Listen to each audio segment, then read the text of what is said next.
질투를 감추지 못한 그는 은호에게 묻는다. 어제 성재랑 즐거웠어? 그 순간 의미심장한 미소를 띤 고성이가 은호에게 속삭인다. 너 혹시 내가 잃어버린 딸일지도 몰라.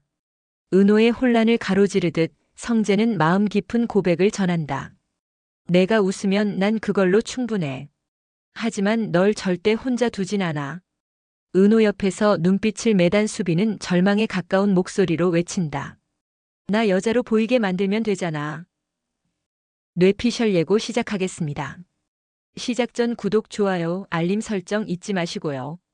은호야, 넌 정말 내 자리를 알고 있는 걸까?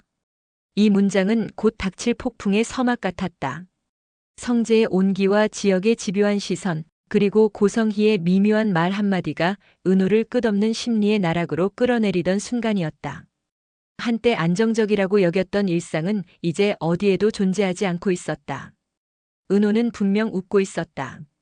영화관에서 성재가 무심히 던진 고백 같은 한마디에 가슴이 뛰었고, 사격장에서 함께 웃을 때는 한순간이라도 자신이 행복한 여자라는 느낌을 되찾을 수 있었으니까. 하지만 집에 돌아오면 또다시 자책감이 덮쳐왔다. 나 혼자 즐거워도 되는 걸까? 엄마는 힘든데, 강호는 어디서 헤매고 있을 텐데, 이 복잡한 심정을 파고드는 건 다름 아닌 지역이었다. 그는 은호 곁을 맴돌며 질투 어린 목소리로 말을 던졌다. 어제 성재랑 즐거웠어? 짧은 말이었지만 은호는 전곡을 찔린 듯 멈칫했다. 흔들리는 눈빛이 그대로 지역의 눈에 반사되면서 두 사람 사이의 공기가 묘하게 식어갔다. 은호가 가장 피하고 싶었던 질문은 따로 있었다. 바로 자신이 누구냐는 문제였다.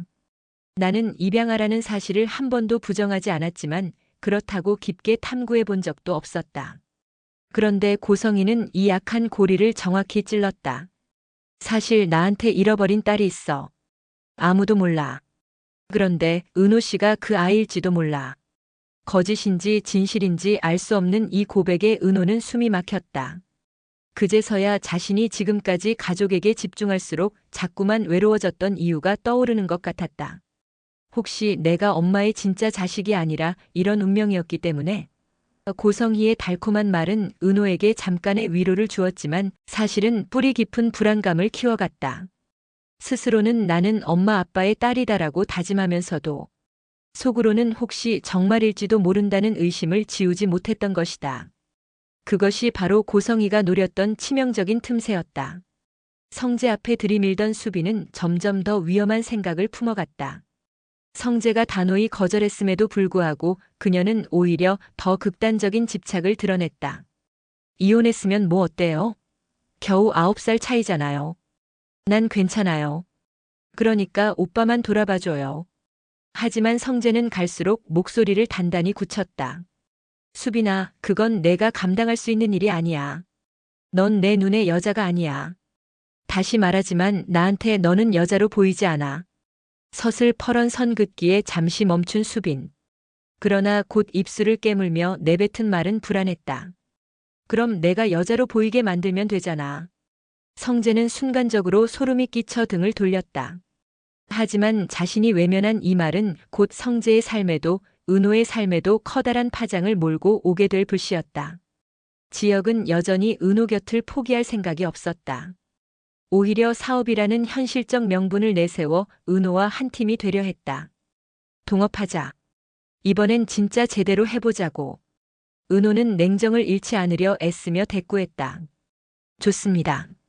하지만 조건이 있어요. 제 방식 존중, 불필요한 스킨십 금지, 그리고 모든 계약은 공증으로 확실히 남겨야 해요. 이거 못 지키면 동업 안 해요. 지역은 순간 불쾌한 기색을 감추며 억지 웃음을 지었다. 공증이면 공증이지. 내가 그렇게까지 해도 같이 할 수만 있다면. 하나둘 늘어가는 계약 조건은 분명 은호가 지역을 신뢰하지 않고 있다는 증거 같았다. 그 불씨는 곧 폭발할 갈등의 씨앗이었다. 박영란은 자신이 몰래 그려온 웹툰의 정체를 지완에게 들키고 말았다. 수줍게 고백하는 순간 지완은 한치 망설임 없이 웃으며 말했다. 너 정말 대단하다. 내가 내 편이 되어줄게. 어떤 일이 있어도. 순간 영나의 얼굴에 맑은 미소가 번졌지만 동시에 그 미소는 오래 지속될 수 없었다. 웹툰을 그리기를 반대할 게 분명한 고성희의 존재가 그림자처럼 들이우고 있었기 때문이다. 만약 이 비밀이 고성희에게 전해진다면 영나의 삶은 또다시 흔들리고 말 것이다. 집안을 짓누르는 건 여전히 부자 갈등이었다. 내가 왜 그놈 때문에 이 고생을 해야 해? 잘 먹고 잘 살고 있더라며? 됐다. 더는 집에 들이지 마. 내가 내쫓을 거니까. 아버지 이상철의 분노는 지역에 대한 미움만은 아니었다. 사랑과 죄책감이 뒤엉킨 덩어리 같은 것이었다. 하지만 그는 끝내 그 마음을 인정하지 못했고 그 대신 화로 포장해 가족 모두를 괴롭혔다. 이 갈등은 드라마 전체를 관통하는 묵직한 주제로 남아 결국 지역과 그의 가족의 행보에 결정적인 영향을 줄 복선으로 자리했다. 이제는 누구도 감정을 숨길 수 없게 되었다. 성재는 은호 앞에서 솔직하게 다짐했다. 내가 나를 거부해도 좋아. 하지만 나는 끝까지 책임질 거야. 널 혼자 두지 않을 거야. 지역은 더 이상 지켜보기만 할 수 없었다. 나는 이제 더 이상 모르는 척 못해. 널 잃는다면 그건 내 인생을 다 잃는 거야. 고성희는 은호를 꼭 안으며 귓가에 속삭였다. 내가 너를 지킬 거야. 넌 내게 꼭 필요한 아이니까. 각자의 고백은 달콤했지만 동시에 섬뜩했다. 어느 누구의 말도 순수하게 들리지 않았고 모두의 진심은 욕망과 집착으로 변질되어 있었다. 수빈은 점점 성재에게 인정받지 못한다는 분노에 사로잡혔고 영란은 자신만의 꿈을 지키려 하지만 고성희의 통제를 피할 수 없었다. 은호는 두 남자 사이에서 자꾸만 마음이 흔들렸고 그 흔들림을 틈타 고성희의 거짓말은 점점 진실처럼 변해갔다.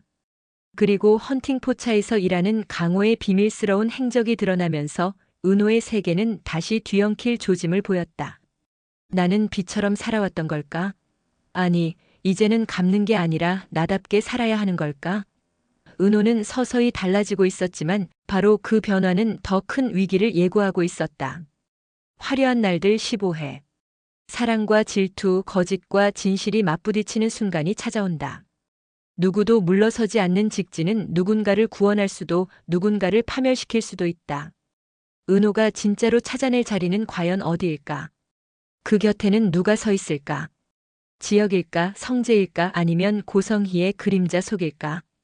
답은 아직 밝혀지지 않았다. 하지만 분명한 건 모든 사람의 삶이 이제 다시는 예전으로 돌아갈 수 없다는 사실이었다. 그리고 끝끝내 숨기던 마음을 터뜨리듯 지역은 단호하게 내뱉는다. 나는 이제 더 이상 모르는 척 못해. 모든 말들이 뒤섞여 가슴을 죄어오는 순간 은호는 흔들리는 눈빛으로 속삭인다. 내 자리는 도대체 어디인 거예요? 지금까지 영상이 재미있으셨다면 구독, 좋아요, 알림 설정 부탁드려요.